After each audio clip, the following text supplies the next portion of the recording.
Over the many years that we've lived here, we must have planted hundreds of trees of one sort or another. This patch was a scrubby field overlooking the River Severn near Llanidloes in mid-Wales. We wanted to garden and needed trees to provide shelter belts for our plants. These trees included Scots pine, wild cherry, rowan and red oak, and on our terraces a row of fruit trees, now mainly apples, as pears and plums did not thrive in our climate. But we also wanted ornamental trees and planted several at different times around the garden. These tend to be much smaller than forest trees and ideal for gardens of all sizes. Their beauty brings us joy throughout the year, whether that be the blossom and emerging leaves in spring, fruits later in the summer, or vividly coloured leaves during autumn. And all trees look stunning in the winter when their sculptural forms are revealed in the landscape. These trees also provide shelter and food sources for wildlife. In this video we look at 10 of our favourite ornamental trees in our garden. Some of these trees are non-native to the UK, such as Japanese acers, and others are cultivars of native trees such as crabapples. Magnolia stellata. The outright star of the mid-spring season is, without a doubt, this wonderful Magnolia stellata, also called the star magnolia. Its brilliant white, many-petalled flowers, which grow up to 10 centimetres in width, light up the garden, and where it thrives, the branches will be absolutely smothered in them. And for another treat, get up close. The blooms smell delicious. This deciduous, small and slow-growing tree is best grown in a sheltered location not facing north. The blooms can be vulnerable to frost damage in a frost pocket. It thrives in full or dappled sun, and our 8-year-old magnolia is set against a backdrop of young, very dark fastigiate yews, which make a great contrast with the white flowers. This magnolia can grow up to 2.5 metres at maturity, but ours is a relative youngster and already nearly there, so it could well be bigger yet. Spread is about 2.5 to 4 metres in 10 years, so a little sensitive pruning will be required in future years as it's not far from a garden building. The star magnolia likes a moist soil. In its native Japan, it thrives beside streams and boggy areas. It has a rounded bushy habit and can grow up to 30 centimetres a year. Slightly acidic soils are preferred, which is ideal for our garden where the soil tends towards the acidic end of the pH scale. The blooms emerge from large fluffy buds and last about 2 weeks. They are followed by the strap-like leaves about 10 centimetres by 4, which are olive green in colour and tend to fade into the background in the summer. However, come autumn they turn a gorgeous yellow before dropping, and the silvery grey bark is quite handsome in the winter too. We have other magnolias in the garden, but this is our favourite. So easy to maintain and definitely living up to its starry name. Acer, palmatum, Atropurpureum. We also have Japan to thank for the introduction of some gorgeous small ornamental trees to the rest of the world. Acer palmatum Atropurpureum is one of our favourites. This stunning tree was bought as a very small sapling from a high street fruit and veg store in Staffordshire for just £7.99. It seemed a bargain at the time, but now 25 years later it probably deserves the accolade of best garden buy ever here. Every summer and autumn the palmate leaves in various stages of purple to deep and then bright red delight us and provide lovely dappled shade to sit and look for wildflowers. Harebells thrive underneath on our fruit and veg terraces. This Japanese Acer is deciduous and splendid even during the winter season, with its bare skeleton of trunk and branches silhouetted against the sky. It prefers any aspect except north, but when young, Japanese Acers like to be sheltered from cold winds, and late frosts can sometimes shrivel the edges of the leaves, so avoid frost pockets too. Otherwise, it is an extremely hardy tree and thrives here. There are inconspicuous flowers in spring, but winged purple fruits are more obvious in the autumn. The Acer likes a moisture-retentive, well-drained soil like many of the other trees in this list. Otherwise, the type of soil, loam, sandy, clay or chalk, will all suit. Malus laura. This stunning tree has delights for all seasons, but perhaps spring is its peak when it's covered with gorgeous deep pink and white blossoms beloved by bees. We planted 2 on the bank between our veg and fruit terraces to boost the pollination of our apple trees. Malus laura is a small deciduous tree which likes growing in full sun in either sheltered or exposed sites. It's not fussy about soil types, so long as it is moderately fertile and a moist but well-draining site. sight. Laura has an upright, almost fastigiate form, which is ideal in a tight space. The only downside for us has been when late summer gales, more common in recent years, hit our garden, catching the tall, fruit-laden branches. These then lean over until the fruit drop, although the branches generally spring back through the following months. The young foliage is tinged purple, turning to a dark green, and these trees fruit abundantly in late summer and early autumn. The tree is self-fertile, so a pollinator isn't needed. The fruits are like small maroon apples. The fruit can be made into an edible jelly apparently, but we have never tried this as they contain toxic seeds, so seek further advice if you want a crabapple jelly from Laura. The fruit will stay on the tree for many weeks and ultimately be great food for the birds here. Autumn colour is excellent too, bronzy reds and yellows. Laura can reach a height of 4 to 8 metres over 10 to 20 years. In our experience, it has stayed closer to 4 metres than 8 in nearly 2 decades. The only word to describe it during blossom time is stunning. The flowers last about 2 weeks, so don't book a holiday in late April or early May when the flowers are at their peak. Sorbus vilmorinii.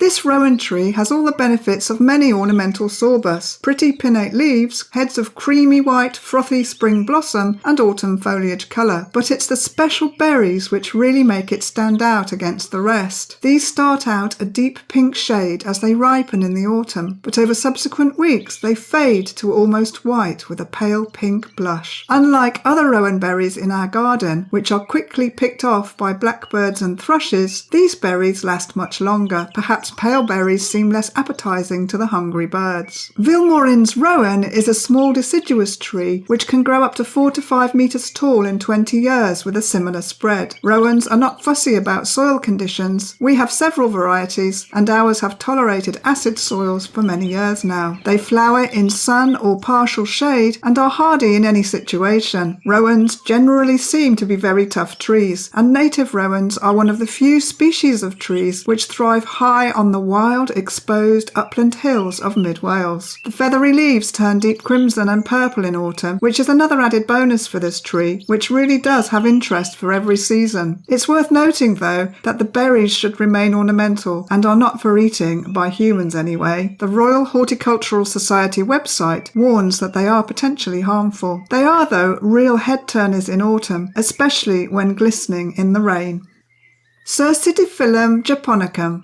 We have 2 of these deciduous trees, also known as katsura trees, and for us it is the foliage which makes them so special. They are well known in the UK as candyfloss trees, as the fading foliage has a very distinctive caramel or candyfloss aroma in early autumn, filling the garden and making us crave sweet treats. These trees are easily viewed from our parking area between the fastigiate yews, which also feature on this list. The delicate leaves contrast beautifully in spring and autumn with the dark evergreen leaves of the yew. This tree can ultimately grow quite tall. Ours are about 10 metres at just over 20 years. The paired kidney-shaped leaves are bronzy when young, later fresh green, and ultimately a vivid yellow tinted with pinks and oranges. The leaves look absolutely stunning when backlit by the sun. Katsura trees are some of the first to take on autumn colour each season in early October. As a result, they lose their leaves by November and are bare-branched for longer than most. The katsura trees like sheltered positions, but will otherwise thrive facing north, south, east or west and prefer acid to neutral soils in full or dappled sun. Beware of planting in a frost pocket, as the young foliage can be susceptible to damage on a frosty morning. Taxus baccata fastigiata.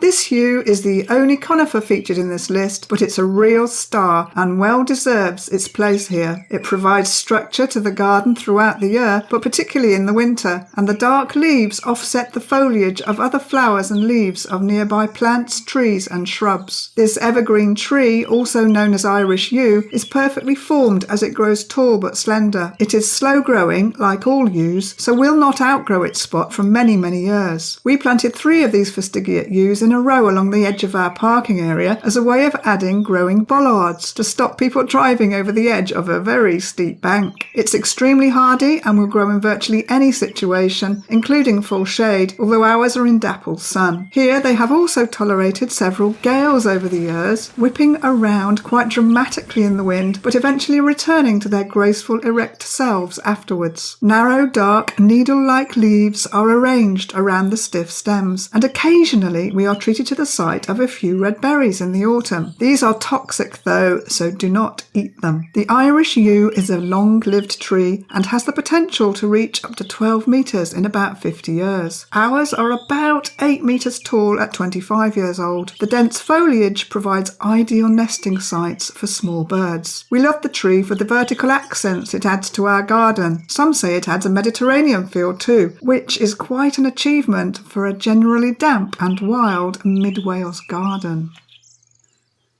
Pyrus salicifolia pendula.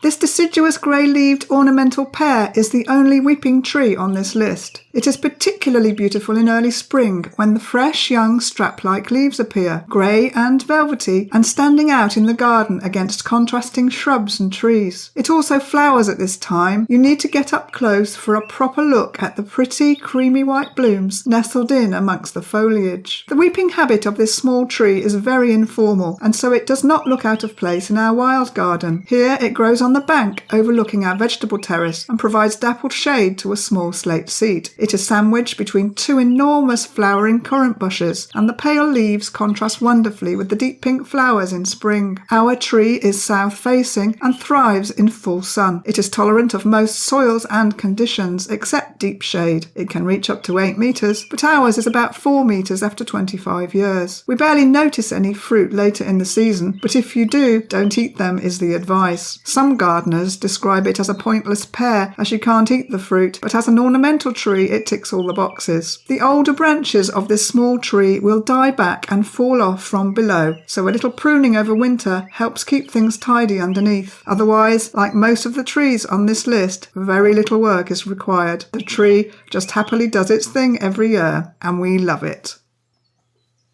Gleditsia triacanthos. The thorny locust tree definitely lives up to its name. Look at these spines all the way up the slender trunk. Some of them are 10 centimetres long, definitely best avoided. They are, though, one of the reasons this tree is so handsome. Just don't rush to give it a hug. This deciduous tree is probably better known by its other common name of honey locust tree. It likes full sun, which it gets in its position here, and can tolerate drought. It can grow to be a very large tree, but in our experience it is extremely slow growing, and after 25 years is about 8 metres tall. The crown is roughly oval and open. In hotter climates, long curly seed pods develop from small flowers, but we've not seen any here. The elegant pinnate leaves of between 5 to 10 centimetres in length come out late in spring. They are made up of many tiny green leaflets which turn brilliant buttery yellow in autumn. The tree does not create much shade, but its feathery delicate leaves are pretty throughout the season, and if you don't like the thorns, there are many thornless cultivars available out there too. Cercis canadensis forest pansy. The foliage on this exceptional small multi-stem tree is exquisite. Heart-shaped, deep crimson leaves which turn all shades of bronze, purple and orange in the autumn are very easy to fall in love with in the garden. This is actually our second forest pansy. Our first eventually succumbed to an extremely cold winter, but we mourned its loss so much we had to try another in a different spot. So far, so good. The tree likes a sunny or partially sunny site on a well-drained, fertile soil. Any aspect will suit. It can grow up to 4 to 8 metres in 20 years. Ours is currently about 3 metres tall at 13 years old. Before the heart-shaped foliage emerges in late spring, you may see small bright pink pea flowers on the bare branches. Our tree is still young and we don't remember seeing these yet, but really the joy is all in the leaves, which can be up to 12 centimetres in width. By autumn, these are turning into a myriad of stunning hues, especially beautiful if viewed from below, when it's like looking through vibrant stained glass of a rich variety of warmer tones, including yellows, bronzes, purples and reds. Some small twiggy branches may die off over winter, so a quick tidy-up prune may be required in the spring. The fast-growing branches can also be vulnerable to snapping in strong winds, but recovery is fast once the growing season starts, and by early summer the forest pansy is again one of the major stars of our ornamental garden. Liquidamber, styraciflua, Worplesdon. The great beauty of this liquidamber is in its maple-like leaves, which blaze like fire in autumn for weeks on end. It is the sheer variety in the colour of the leaves which is so captivating. Bright yellows, deep purples, crimsons, fluorescent reds and vivid oranges cover the tree before falling to the ground in a carpet of colour. The leaves on this pyramidal deciduous tree are shaped very prettily too, their 5 to 7 lobes starting out a vivid green in spring before their late summer and autumn transformation. They are perfect for pressing and making into special greeting cards. Full sun will bring out the best autumn colour in this tree, although it will tolerate partial shade. A soil tending towards acidic will also benefit the autumn display. It will thrive in clay or sandy conditions, but requires a moist, well-drained situation and does not appreciate a drought. This is perhaps ultimately one of the larger trees in this selection, and in nurseries is usually described as medium rather than small. Our tree is 25 years old and about 12 metres tall and growing. This liquidamber is quite a fast-growing tree, and the only drawback we have found is that the branches can be susceptible to snapping in very high summer winds when the tree is still in leaf. It is, though, very easy to prune, and any damage is barely noticeable following the subsequent growing season. The liquidamber is a native of North America, where it is often called a sweet gum tree.